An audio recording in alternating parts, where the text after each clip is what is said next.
Amados do Senhor, que a graça e a paz do Senhor esteja sobre as nossas vidas. Amém? Eu gostaria de compartilhar com vocês um texto no Evangelho de Marcos, no capítulo 12, a partir do versículo 28. Jesus ele é questionado por um religioso e ele dá uma resposta. E eu quero iniciar fazendo uma pergunta para você. Quem é o Senhor da sua vida? Quem é o Senhor da sua vida? Se você respondeu prontamente, é Jesus Cristo, eu queria te convidar a escutar o que essa mensagem, essa palavra de Jesus tem a nos ensinar. Certamente tem algo para mim e para você no dia de hoje. Eu farei essa leitura inicialmente e na sequência nós vamos conversar sobre ela. Um dos mestres da lei aproximou-se e os ouviu discutindo. Notando que Jesus lhes dera uma boa resposta, perguntou-lhe: de todos os mandamentos, qual é o mais importante? Respondeu-lhe Jesus: o mais importante é este. Veja só o que Jesus diz. Ouça, ó Israel, o Senhor, o nosso Deus, o Senhor é o único Senhor. Ame o Senhor, o seu Deus, de todo o seu coração, de toda a sua alma, de todo o seu entendimento e de todas as suas forças. O segundo é este: ame o seu próximo como a si mesmo. Não existe mandamento maior do que estes. Muito bem, mestre, disse o homem.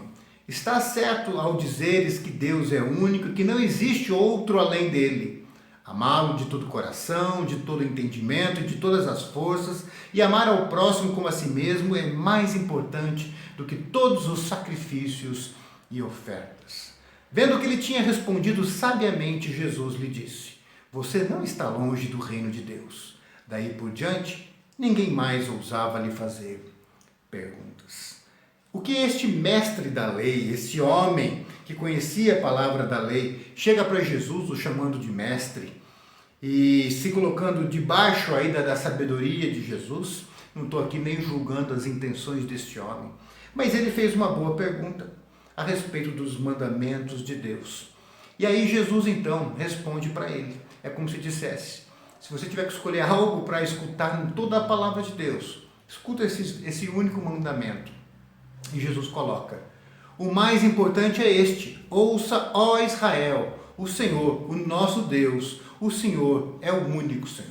Vamos parar aqui por enquanto, né? Jesus vai continuar essa resposta, mas vamos analisar aqui. Quando Jesus olha para aquele homem, ele fala: olha, o mais importante é isso. E ele inicia então a sua resposta. E quando ele fala, ó Israel, vamos colocar povo de Deus aqui. Fala assim: ouça, ó povo de Deus, o Senhor, o nosso Deus, o Senhor é o único Senhor. Veja o que Jesus está colocando, um princípio já aqui. Deus não aceita outros senhores ao lado dele na fé daqueles que afirmam que creem nele. Então, meu querido, minha querida, Deus não aceita que você negocie o senhorio dele. Ou Deus, o Senhor Jesus, ele é o Senhor da sua vida de fato, ou você está brincando de crente. E um dia, quando você morrer, você vai tomar um susto, porque ele vai olhar para você e vai dizer: não te conheço. Assim como você não me serviu, não me teve como Senhor da sua vida, eu também não te conheço. Aparte-se de mim, você que viveu no mal, que viveu no pecado, que não reconheceu meu senhorio. Então, meu querido, vida com Cristo, vida com Deus. Em primeiro lugar, você tem que saber que Deus, o Deus que se revela na pessoa de Jesus, esse Jesus tem que ser o único Senhor da sua vida. É aquele que você ora e nenhum outro mais, nem Pedro, nem Paulo, nem Maria, nem São José, nem São qualquer coisa. Não você não vê o que Jesus fala e vê também, por exemplo, o que Allan Kardec fala. Não é assim. Ou você tem só Jesus como verdade, como Senhor da sua vida, ou você não é um discípulo de Jesus.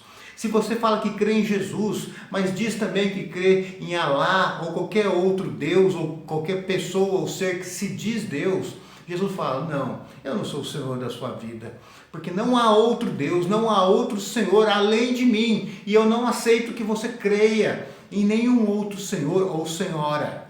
Não é isso? O povo brasileiro gosta de falar Nossa Senhora. Não, não existe Senhora, existe só um Senhor, que é Jesus Cristo. e Ele não negocia o senhorio dele. Ele não aceita que a nossa fé seja dividida para senhores e senhoras. O nosso Deus, o Senhor, Ele é o único Senhor. Ele não divide a glória dele com ninguém. É para Ele, é Ele que nós honramos, é Ele que nós buscamos em oração, é no nome dEle que nós oramos, nós confiamos nele, somente nele, em ninguém e nada além dele. Então é esta a fé que salva, esta é a fé que é aprovada por Deus. Então nós já aprendemos algo bem importante com Jesus aqui. Nós não podemos dividir a nossa fé, as nossas orações e a nossa confiança com Jesus ou qualquer outra pessoa ou criatura. Mas ele prossegue e ele diz: ame o Senhor, o seu Deus. E aí ele dá um primeiro aspecto: de todo o coração. Então esse amor a Cristo, esse amor ao nosso Senhor, ele envolve sim emoção. Ele envolve sim paixão do coração que faz bater mais forte. E eu percebo que muitas vezes os crentes, por só falarem de dinheiro e querer prosperidade, coisas materiais, perderam a paixão por Jesus. Eles já não derramam lágrimas mais quando há um testemunho de conversão, porque eles não veem a hora de receber mais dinheiro, de ouvir palavras de prosperidade, palavras que eles foram curados, que eles foram abençoados. Mas eles não veem mais, já não se alegram mais quando o nome de Cristo é exaltado, quando uma pessoa diz que se converteu, quando uma família foi alcançada com a graça de Cristo, quando um cântico fala da grandeza de Jesus. Eles não se movem mais, o seu coração não tem, sabe, aquele ataque cardíaco, aquele coração que dispara, as lágrimas que escorrem do olho. Não existe mais o sentimento, a paixão por Cristo, pela obra de Cristo, por compartilhar Cristo com outros que estão distantes da graça de Deus ainda. Então, meu querido, a verdadeira fé, ela envolve sim o seu coração. O texto fala também que essa fé não é uma fé burra, porque Jesus fala também para nós amarmos Ele, amarmos o nosso Deus, o nosso Salvador, o nosso Senhor, com todo o nosso entendimento. E o entendimento você não vai buscar em coisas de fora, mas você vai buscar o entendimento de Deus na palavra dele, que é a Bíblia. Meu querido, você quer entender Deus? Você vai ler o livro que Ele nos dá, que é a Bíblia, que fala a respeito de Deus, que fala a respeito do Deus que nos salvou no Antigo Testamento e no Novo Testamento. Você não vai procurar conhecer Deus em experiências místicas. Você não vai procurar conhecer Deus em testemunho de pessoas envolvidas com espiritismo, com budismo, qualquer outro ismo. Você vai procurar conhecer Deus na palavra que Ele mesmo nos deu, dizendo quem Ele é, o que Ele deseja, quem nós somos como povo de Deus, o que Ele espera de nós. É no livro chamado Bíblia. Então a fé cristã não é uma fé burra, mas é uma fé que procura conhecer Deus na palavra dEle, naquilo que Ele mesmo diz que Ele é. Meu querido, por que você quer conhecer Deus ouvindo opinião de pessoas? Eu já ouço pessoas dizendo assim: não, eu concordo que existe um Deus, mas eu acho que Deus...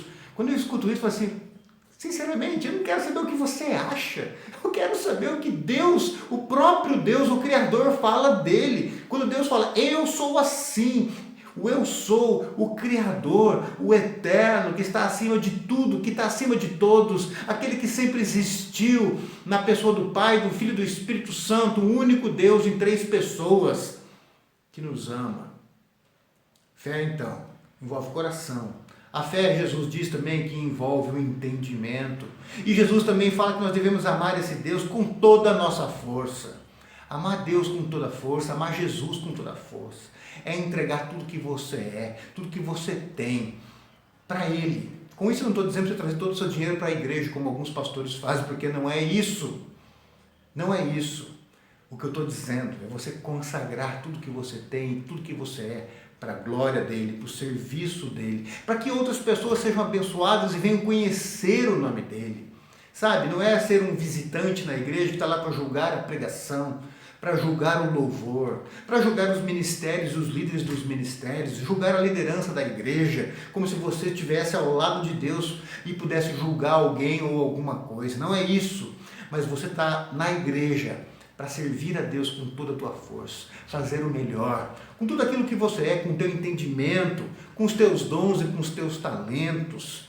sabe? Se você tem habilidade musical, servir na igreja com isso. Se tem habilidade administrativa, servir na igreja com isso. Se tem facilidade para se comunicar, servir na igreja e falar de Cristo para outros com esse talento que você tem. Queridos, tudo que você tem, o teu dinheiro, o mínimo que você pode fazer é investir no dízimo e investir em missões para que outros ouçam. Com isso não estou dizendo que se você der 10, você vai ganhar 100. Não é isso, porque o foco da igreja não é fazer um crente rico, nem pastores enriquecerem. O foco da igreja é glorificar Deus. Mas você tem que colocar toda a tua força a serviço do reino de Deus. Quando eu for velhinho eu sirvo agora, eu quero crescer profissionalmente, quero ter dinheiro, eu quero fazer fama. Querido, você não entendeu ainda. A tua força, a tua juventude, os teus talentos, as tuas habilidades, tudo aquilo que você é, os teus sonhos estão em harmonia com os sonhos de Deus. Os teus sonhos visam glorificar a Deus ou visam o teu bem-estar simplesmente, o teu conforto e o teu nome no meio da sociedade. Sabe, homens e mulheres fizeram como Abraão, buscaram ser bênção para as nações, para os povos, para as pessoas, buscaram engrandecer o nome de Deus e deixaram que o nome delas fosse engrandecido ou não pelo próprio Deus. Meu querido, ame a Deus com todas as tuas forças. Ou você tem dividido as forças da sua fé com os santos, com Maria, com Allan Kardec, com outros tipos de fé. Você tem confiado em Jesus, mas ao mesmo tempo você coloca o teu dinheiro como teu Deus e a tua vida gira em torno do teu dinheiro, dos bens materiais. Sabe aquele crente que está firme na igreja, mas quando perde o emprego e começa a perder dinheiro, fala, não, Deus não foi fiel, não quer para saber de igreja, não. Então, por que a pessoa fez isso? Porque o Deus dela era o dinheiro. Mas Jesus também fala que nós devemos amar o Senhor com todo o coração, fala da alma, fala das forças, mas ele também fala para nós amarmos Deus, quando ele fala amar com toda a alma. A alma é o espírito, a alma é a nossa espiritualidade. A tua espiritualidade, ela é só de Cristo ou ela é dividida? A tua espiritualidade, muitas vezes pessoas param nisso. Ouvem a palavra de Cristo e falam assim, nossa, realmente, Jesus Cristo é o Senhor, eu estou indo agora numa igreja evangélica. Mas sabe, a tradição da minha família é servir aos santos, é rezar para Maria. A tradição da minha família é seguir o kardecismo. Então, sabe, eu não vou deixar de ir lá no centro espírita, eu não vou deixar de acreditar em ressurreição. Eu não vou fazer isso, as pessoas podem se ofender. E é mais do que isso, né? É uma questão também de honra pessoal, você não quer ceder, de que essas coisas estão erradas e você nunca toma uma decisão definitiva por Cristo e somente por Cristo e por nada nem ninguém além de Cristo. A tua alma está dividida, a tua espiritualidade está dividida e essa espiritualidade não agrada a Deus e essa espiritualidade não salva ninguém. E não sou eu que estou dizendo, é o próprio Cristo que está dizendo. Se você não ama a Deus com todo o coração, com o teu entendimento, com a tua força, mas também com toda a sua alma, com toda a tua espiritualidade, essa fé é uma fé de aparência, essa é uma fé que não agrada a Deus, essa é uma fé que não salva. Se você der uma olhadinha nesse texto, a partir do versículo 32, aquele homem, depois que Jesus responde isso, aquele homem fala assim, mestre, você está certo quando você diz que Deus é o único, que não existe nenhum além dele. Que amá-lo de todo o coração, em todo entendimento, todas as forças, amar o próximo como a si mesmo, é mais importante do que todos os sacrifícios e ofertas. Veja, ele fala, olha, amar a Deus sobre todas as coisas e o próximo como a si mesmo, é mais importante do que todos os rituais que qualquer igreja pode impor ou dizer que é importante para o crente. Você pode cumprir todos os rituais, mas se você não ama a Deus dessa forma que Jesus disse, e se você não ama o próximo, você não está com nada, a tua fé é vazia. Veja só, este homem está reconhecendo isso, que os rituais e ofertas das igrejas não são nada. E eu te pergunto, você já reconheceu isso? Que muitos rituais que foram passados para você, pela tua família, pela tua mãe, pelo teu pai, pela tradição da família, pela tua história, tudo isso são coisas que parecem ser bonitinhas e são importantes, eram fundamentos da sua vida. Mas para que você viva uma espiritualidade sadia, agora você tem que quebrar tudo isso, reconhecer como aquele homem reconheceu ali naquele momento. Você precisa amar Jesus com toda a tua alma. Os rituais não vêm em primeiro lugar, é Jesus que vem em primeiro lugar. Mas Jesus também segue e prossegue aqui dizendo, o segundo mandamento é este, ame o seu próximo como a si mesmo. Não existe mandamento maior do que estes. O primeiro mandamento quer amar Deus sobre todas as coisas, todo o coração, com toda a alma, com toda a força, com todo o entendimento, ele anda junto com este outro, amar o próximo como a si mesmo. Aquele que diz que ama a Deus, mas odeia o seu próximo, é mentiroso. Aquele que foi alcançado por Cristo, pela obra do Espírito Santo, ele reconhece que Deus o perdoou. O verdadeiro crente, ele sabe que vai para o céu, mas ele sabe que vai para o céu sendo merecedor do inferno. Meu querido, eu sei que se Deus der o que eu mereço, eu vou para o inferno. Mas eu sei que Jesus Cristo morreu na cruz e perdoou os meus pecados. E que pela graça de Deus eu já sou salvo. Que se eu morrer hoje merecendo o inferno, por causa da graça de Deus, eu vou para o céu. Porque Deus me amou em Cristo Jesus. E o escrito de dívida que era contra mim foi pago na cruz do Calvário pelo Filho de Deus, que se fez homem e morreu em meu lugar naquela cruz. Agora eu sei, porque Deus me amou, mesmo sendo um ímpio, um imundo, um merecedor do inferno. Agora eu compreendi isso e eu fui alcançado por este amor. E agora eu vou devolver este amor ao meu próximo.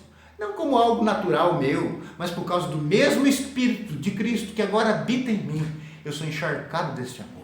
E eu vou liberando o perdão aos meus agressores, aqueles que me magoaram, aqueles que me perseguiram e que me perseguem ainda hoje, aqueles que maldizem, aqueles que me difamam, aqueles que me feriram, mas eu sou tocado por esse Espírito, transformado por esse Espírito, e agora eu passo a viver como Cristo.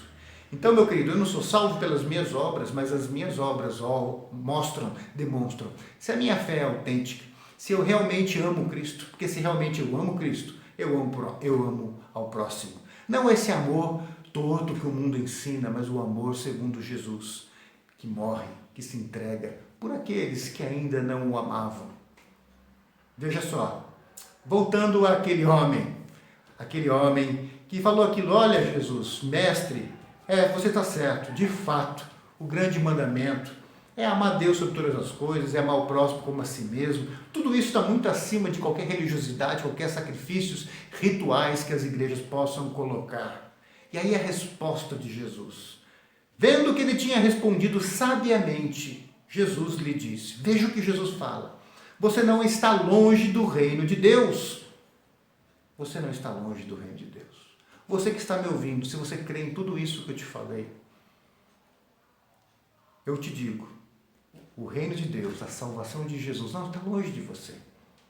Não há muito que você tenha que fazer. Você já entendeu, você já compreendeu, mas agora eu digo para você, você está perto, mas não quer necessariamente que você já esteja salvo. Por quê? Porque se você só sabe dessas coisas, mas não toma posse dessas coisas, ou seja, se você não vai viver o senhorio de Jesus, de que forma? Já te expliquei. Com todo o teu coração, com toda a tua alma, com todo o teu entendimento e com toda a tua força. E se isso é verdade, você também ama o próximo como você ama a você mesmo. Então, se você crê nisso e tomou posse disso, e vive essa espiritualidade sadia, autêntica, verdadeira, se o teu crer é o crer no único Deus e único Senhor para a sua vida, e você foi transformado por essa fé, eu digo que você já está salvo. Mas se você só reconhece isso como verdade, eu digo para você, você está perto, mas o que falta para você é dar o seu passo de fé. Viva essa espiritualidade. Diga para o Senhor, eu quero, Senhor, tê-lo como meu único Senhor e Salvador. Eu quero crer no Senhor com todo o meu coração. Eu quero crer, derramar lágrimas de amor e de paixão por Cristo. Eu quero, Senhor, te amar com todo o meu entendimento, mas não o entendimento do que eu acho ou as pessoas acham, mas o entendimento da tua verdade, de quem tu és revelado na tua palavra. Eu quero, meu Senhor, te amar com toda a minha força, com tudo que eu sou, com tudo que eu tenho, entregar aos teus pés para a tua honra, para a tua glória e para o teu serviço. E eu quero também, Senhor, te amar com toda a minha alma, com toda a minha espiritualidade, que toda a minha espiritualidade seja do Senhor, que eu não venha dividir o teu lugar, Senhor Jesus, com Maria, com Pedro, com São José, com qualquer outro, com Allan Kardec, ou qualquer outra fé ou desvio do Deus verdadeiro. Eu quero que Jesus seja o único Senhor da minha vida. Se você tomar esse passo de lançar fora todos os falsos deuses, todas as falsas opções, se você colocar o trono da tua vida, no trono da tua vida, da tua existência, somente Jesus Cristo, Eu digo, a salvação é tua e você adentrou no reino de Deus. Mas se você só sabe tudo isso e não deu o passo de fé, eu digo, você está perto. Mas até quando você vai resistir ao Espírito de Deus? Até quando você vai resistir a esta verdade? Entregue-se ao senhorio de Cristo. E aí então, você fará também parte do reino de Deus. Que assim seja. Que Deus faça a obra na sua vida e na vida da sua família. É a minha oração no nome de Jesus. Amém.